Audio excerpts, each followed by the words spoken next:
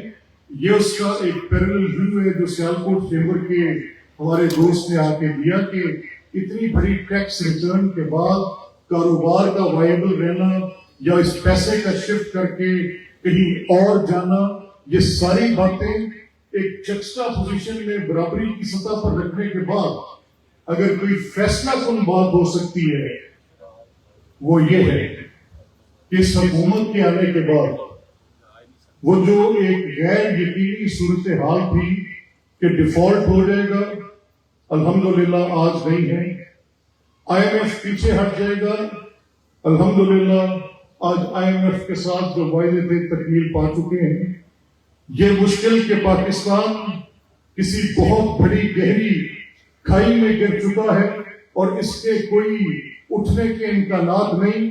آج لوگ امید کی بات کر رہے ہیں, آج لوگوں کو توقع ہے, آج لوگ اس نظر کے ساتھ دیکھ رہے ہیں جس میں پارٹی کون مانتا ہے. میں تو نہیں مانتا, مجھے جنگوں سے ڈر لگتا ہے, مجھے خون, مجھے بارود اور دھوئیں کی بو سے ڈر لگتا ہے. میں بسنا چاہتا ہوں, زندہ رہنا چاہتا ہوں. میں چاہتا ہوں کہ اس خطے میں امن ہو. میں چاہتا ہوں کہ مودی سرکار کی ہندتوا کی سوچ کو لگام پڑے. میں چاہتا ہوں کہ کسی طور پر بھی اس معاشرے کے اندر یہ عدم استحکام اور یہ خوف کی فضا کہ کسی وقت بھی یہاں پر بارود پھٹے گا, کسی وقت بھی یہاں پر رقص بسمل ہوگا, کسی وقت بھی یہاں پر لاشوں کے انبار لگ جائیں گے, مجھے اس سے ڈر آتا ہے, مجھے خوف آتا ہے کہ یہاں پر ہیجمنی قائم نہیں ہو سکتی ہندوستان کی, بالکل نہیں. میں گھبراتا ضرور ہوں انسانیت کے اعلیٰ اصولوں کی خاطر, لیکن میں کسی سے خوف زدہ نہیں. اگر کوئی میری سالمیت پر بری نظر اٹھائے گا, دیکھے گا خوف اس نظر سے کہ میں ان کو نیچا دکھا کر جاؤں, تو پھر اپنی اپنی سوورینٹی کی خاطر لوگ ڈرتے ہیں. صدیوں کی تاریخ کا سب تو یہی ہے. تو میرے بھائی, آپ سب کاروباری حضرات ہیں, مجھے خوشی ہے آپ سے بات کر کے اور آپ کی بات چیت سن کے. میں نے وزرائے کرام کی گفتگو سنی. آج وزیر اعلیٰ مریم نواز کچھ نئی جہتیں قائم کر رہی ہیں, اس میں کوئی شک نہیں ہے. میں نے دیکھا ہے کہ کچھ ایسے ریفارمز وہ ایجوکیشن میں, ہیلتھ میں, ٹرانسپورٹ میں, صفائی ستھرائی, میونسپل سروسز کے حوالے سے, you name it and you count it, there are more than 110 listed reform programs میں روز سنتا ہوں اور نظر بھی آتے ہیں. وہ ہر ضلع میں جا کے کرتی بھی نظر آ رہی ہیں.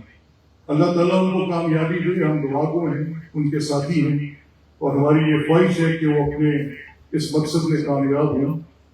بطور وفاقی حکومت کے شہباز صاحب دن رات محنت کر رہے ہیں, کوئی شک نہیں.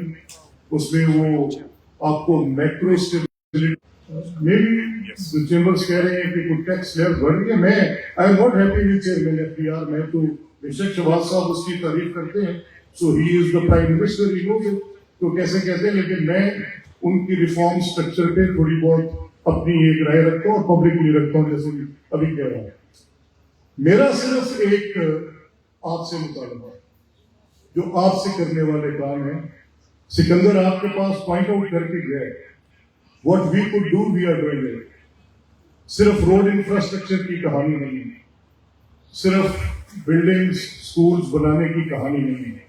میں نے آپ کے سامنے پہلے ایک تصویری خاکہ رکھا ہے کہ ہم جتنا بھی کریں گے وہ بہت تھوڑا ہے. اگر ڈیولپمنٹ آپ کے فنڈز کی ایلوکیشن کا کوئی ایک انڈیکس بنے, یعنی آپ کو پیسے کتنے جو آبادی کی بنیاد پر تقسیم ہوتے ہیں اگر ڈیولپمنٹ پہ رکھے جائیں تو میں نے ابھی دیا ہے اپنا ان کو ایس ایم تنویر صاحب کو، میں نے ابھی ان کو دیا $84 ہیں، $84 ایک بچے پہ ایک سال پہ خرچ ہوتے ہیں، $84 تعلیم پہ، $84 پر پرسن 1 year۔ اب اس کو آپ کہیں کہ یہ 3.2 ٹریلین ہے یا اس کو آپ کہیں کہ یہ 1.5 ٹریلین ہے، sir whatever it may be, but can $84 صرف $84 ایک بچے کی تعلیم پر ایک سال میں خرچ کر کے اسے ہم کہیں گے میرٹ میں کمپلیٹ کریں؟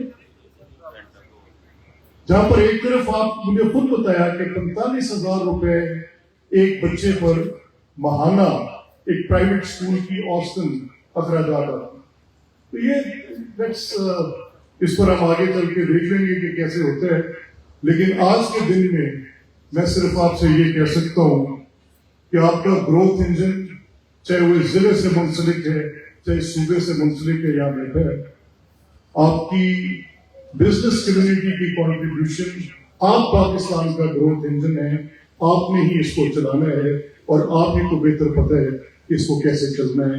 یہ کبھی نہیں ہو سکتا کہ بزنس مین کسی اور سائٹ پہ کھڑا ہو اور ریگولیٹر وہ بات سن رہا ہو، یہ آپ ہی کی رائے کے ساتھ چلے گا اور تبھی مناسب رہے گا۔ اللہ تعالیٰ آپ کا حال مناسب ہو۔